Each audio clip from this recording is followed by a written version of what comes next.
तो अजय जी, मेरा कहना ये है कि देखो, ये की जो राक्षसी व्यवस्था है, इसकी जान एक तोते में है, और वो तोते का नाम राजनीति है ना जी। और जब तक हम इन राजनेताओं को पराजित करके नई व्यवस्था, नया इकोसिस्टम पैदा नहीं करेंगे, तब तक क्राइम फ्री भारत के 21 लक्ष्य, अपराध मुक्त और भ्रष्टाचार मुक्त भारत और नियम कानून बदलने वाला, ये सब कुछ नहीं हो सकता है। बिल्कुल सही बात है। राइट। तो इसको करने के लिए आज की स्थिति में, कल जो है नामांकन का काम पूरा हो चुका है जी। और अब विड्रॉल का काम चल रहा है, ठीक है ना जी। तो इस समय हम आपकी ये मदद चाहते हैं कि क्या हम कितने विधानसभा क्षेत्र में 5-5 ऐसे ऑब्जर्वर चाहते हैं जो मैच्योर हों, अच्छी छवि वाले हों, जो क्राइम फ्री भारत मिशन के प्रतिनिधि के तौर पर मदद करेंगे निर्दलीय या छोटी पार्टियों के उन उम्मीदवारों की पहचान की जिनको क्राइम फ्री भारत समर्थन दे जी। तो उसके लिए हम हर विधानसभा क्षेत्र में 5-5 ऑब्जर्वर का नाम चाहते हैं आपके माध्यम से। वो जरूरी नहीं है कि केवल जो है ना वैश्य समाज से हो, वो ऑल इंक्लूसिव ज्यादा अच्छा लगेगा। जी जी जी। राइट। तो इसमें आप हमारी मदद कर पाएंगे क्या? बिल्कुल बिल्कुल करूंगा भाई साहब। मेरा भी सोच यही है कि जो देखो, पार्टियां तो रही नहीं सर। हाँ हाँ। एक्चुअली सत्ता पाने के लिए बीजेपी कांग्रेस और कांग्रेस बीजेपी में शामिल हो जाती है। जब ये लोग भाषण देते हैं तो हमें पता ही नहीं चलता है कि कौन से व्यक्ति कौन सी पार्टी में हैं।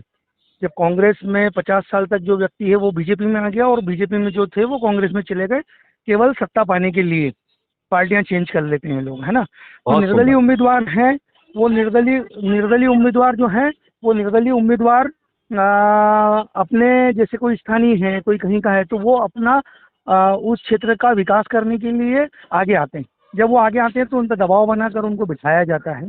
और होता क्या है सर कि मेरा ऐसा मानना है कि राजनीतिक दलों को भी अपनी पार्टियों में सत्ता पाने के लिए सरकारें नहीं गिराना चाहिए। सरकारें गिरा देते हैं, जो सरकार जिनकी बन रही है खरीद फरोख्त की चीजें होती है, भ्रष्टाचार होता है, और ये जो भ्रष्टाचार बढ़ता है इसमें जनता का ही नुकसान होता है। ये लोग तो अपनी सत्ता पाने के लिए पार्टियां चेंज कर लेते हैं भाई। आज पता है कि 110 दोनों पार्टियों के जीते, तो उसमें से 10 आप उस पार्टी के सामने वाली पार्टी के क्यों खरीद के, अपने 6 लोग खरीद के और अपनी गवर्नमेंट बना रहे हैं। जो जिस पार्टी का बहुमत है उसे चलाने दें, जो जनता ने स्वीकार किया उसे बढ़ने, चाहे वो भारतीय जनता पार्टी हो चाहे कांग्रेस हो। दोनों से मेरा ये निवेदन है। और जो आपका मिशन है सर, उस मिशन के लिए मैं आपको बहुत साधुवाद दूंगा कि जो निर्दलीय लोग खड़े हुए हैं, मतलब कितने बेखौफ खड़े हुए हैं। सामने सत्ता है, सत्ता के बावजूद भी वो लोग अपने दम पे खड़े हुए हैं। उनको जनता का भरोसा है कि भाई जनता अच्छे लोगों को चुनेगी चुनाव में, है ना। जो रूलिंग पार्टीज हैं, मतलब वो तो उन लोगों को, अच्छी छवि वाले लोगों के को बैठने के लिए भी दबाव बनाया जाएगा। यदि उनको ये मालूम पड़ जाएगा कि कोई क्राइम फ्री भारत मिशन जिसमें डीजी साहब हैं, जो 21 लक्ष्यों के साथ देश को परिवर्तित करने के लिए कमिटेड हैं, जिन्होंने ऑलरेडी टेक्नोलॉजी के और बाकी मॉडल्स बना के रखे हैं, जिनको रिफाइन करके इम्प्लीमेंट करके देश बदल जाएगा, इकोसिस्टम बदल जाएगा, तो ये कितनी आसानी से लक्ष्य पैदा हो जाएगा। उन निर्दलीय उम्मीदवारों को तो एक छाता मिल जाएगा कि नहीं मिल जाएगा? बिल्कुल मिल जाएगा सर छाता। और कई लोग तो ऐसे भी खड़े हो रहे हैं, हाँ, जो वाकई सेवा करना चाहते हैं लेकिन पार्टी का बैनर उनको नहीं मिला। कई लोग ऐसे हैं जो खड़े होते हैं, खाली पैसा लेने के लिए बैठ जाते हैं, लेकिन जब अपना मिशन जाएगा तो उनको समझ में आएगी कि नहीं यार, सत्ता और जो शासन है उस शासन में जनता सबसे महत्वपूर्ण है। और अपन जनता के साथ में, जैसे पिछली बार 1 नंबर विधानसभा में कोई एक उम्मीदवार थे, उन्होंने कांग्रेस छोड़कर बीजेपी ज्वाइन कर ली, है ना, या कांग्रेस ज्वाइन कर ली बीजेपी छोड़ के, फिर बीजेपी में आ गए, अभी फिर कांग्रेस ज्वाइन कर ली, फिर मतलब उनको कोई मतलब ही नहीं पब्लिक से। उनको तो ये है कि जो पार्टी पैसा देगी हम उसके साथ हो जाएंगे। तो मेरा ये सोचना है सर कि मैं आपसे पर्सनली मिलना भी चाहूँगा, और मैं इस आपके साथ में हूँ। और मैं अभी तो मुंबई दर्शन करने आया था यहाँ पे सिद्धि विनायक जी के। चलिए, तो ये सिद्धि विनायक जी की ही मुझे लगता है कि प्रेरणा है कि मुझे आपका ख्याल आया और मैंने आपको फोन लगा लिया। जी भाई साहब, वो मैं आप इंदौर में कहाँ पे सर निवास है? मैं भोपाल में निवास करता हूँ। भोपाल में। मैं जनरली अधिकांश डीजी भोपाल में है, कुछ डीजी जो है ना इंदौर में भी है, जी सर, जी सर। और एक आध ग्वालियर में है। वैसे अधिकांश डीजीज का जो निवास है जी जी सर। वो भोपाल में है। तो सर मेरे लायक क्या मुझे मार्गदर्शन दीजिए आप, मैं और मैं आपको आपके 1 साथ 2 हूँ सर, 3, बिल्कुल। आप जो है 1 2 3 करके आप मुझे मेरे निर्देश मान लें, मार्गदर्शन समझ लें, आदेश समझ लें।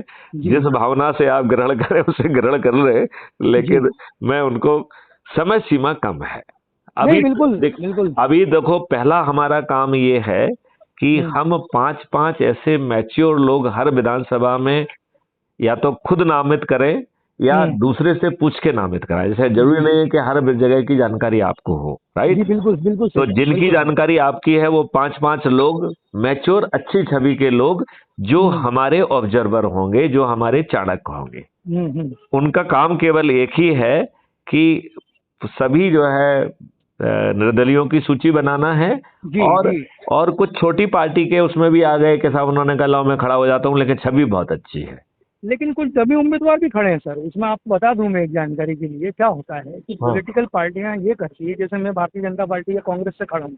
जी। अब होता है कि मेरी लिमिटेशंस हैं हम्म खर्चे की, और ये हम्म। मैं क्या करता हूँ कि मेरे डमी कैंडिडेट खड़े कर लेता हाँ हाँ हूँ। डमी कैंडिडेट खड़े करके मैं गाड़ियाँ ले लेता हूँ, हाँ मैं हाँ वो बढ़ जाते हैं, मेरे लोग ज़्यादा अंदर बैठ जाएंगे, और हाँ उन हाँ गाड़ियों में मेरे ही पार्टी के लोग हाँ उसमें घूमेंगे, चाहे वो हाँ कांग्रेस हो चाहे भारतीय जनता पार्टी हो। हाँ हाँ एक हाँ हाँ। पॉइंट मैं आपको बहुत बड़ा दे रहा हूँ सर, कि जितने निर्दलीय लोग हैं उनके सबसे पहले प्रस्तावक और समर्थक कौन है ये पता किया जाए, है ना, और देखिए, उनसे पूछा जाए। ये काम अपना ऑब्जर्वर, इसी के लिए तो 5 ऑब्जर्वर अपन बना रहे हैं ना, जी जी 5 जी चाणक्य बना रहे हैं हर विधानसभा के लिए। जी जो 2-3 दिन में उनको ये काम करना है कि सभी जो है ना निर्दलियों को स्कैन करके उन्हें ये हमको सजेस्ट करना है कि साहब 1 2 3 ये है, राइट? जी जी और उन तीनों से फिर हमारी बातचीत टेलीफोनिकली होगी, जी और हम उस बातचीत के सहारे फिर निर्णय लेंगे कि क्राइम फ्री भारत मिशन 21 लक्ष्यों के साथ किसका समर्थन पे पहुंचेगा, और उसके सदस्य और चंद्रगुप्त उसके प्रचार में कौन है, राइट? जी तो सर। ये जो है पूरी रणनीति है।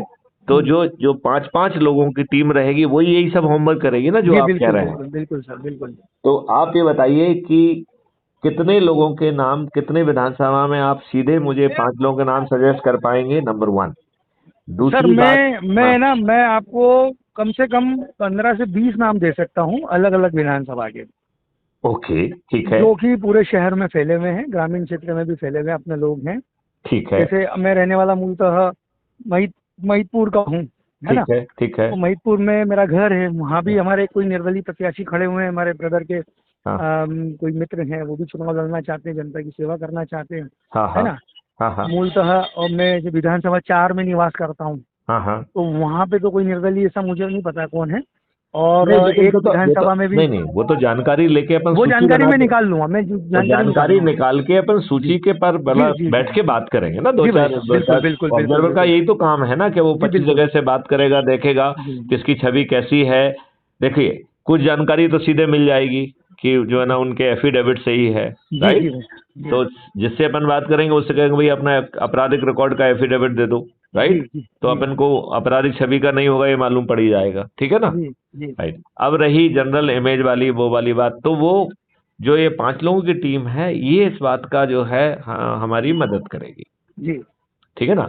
और ठीक है। फिर हम ये चाहते हैं, जैसे मान लो आप उसी क्षेत्र में रह रहे हैं, जी तो आप अपने से जुड़े लोगों को जो फोन करके कि भैया ये काम डीजी साहब ने हमको सौंपा है, जी हमें जी 5-5 ऑब्जर्वर देना है, जी तो भाई नाम तुम सजेस्ट करो, जी राइट? बिल्कुल बिल्कुल तो भाई साहब। आप उसमें क्या करो, जिनके रेडी हैं उनके मुझे तत्काल भेज दो। मैं सर कल इंदौर पहुँच के हाँ, सबसे पहले काम यही करता हूँ सर, है ना। ठीक है, जी, और ठीक। मैं कल आपको फ़ोन पे, आप जब भी फ्री हो आप मुझे लगा लेना, मैं तो मेरा फ़ोन चालू रहता है, आपको जब कन्वीनियंट लगे आप लगा लेना सर, है ना। मैं और मैं कल लगा कल लूँगा कितने पहुँच। बजे पहुंच जाएंगे आप? मैं सर सुबह 10:40 की फ्लाइट है, मैं पहुँचूँगा सर 12:30 तक, मतलब 12 सवा 12 तक तो मैं इंदौर। आपको 1 बजे के लगभग हाँ बात करता जी हूँ, जी जी वैसे ठीक ठीक है है। ना?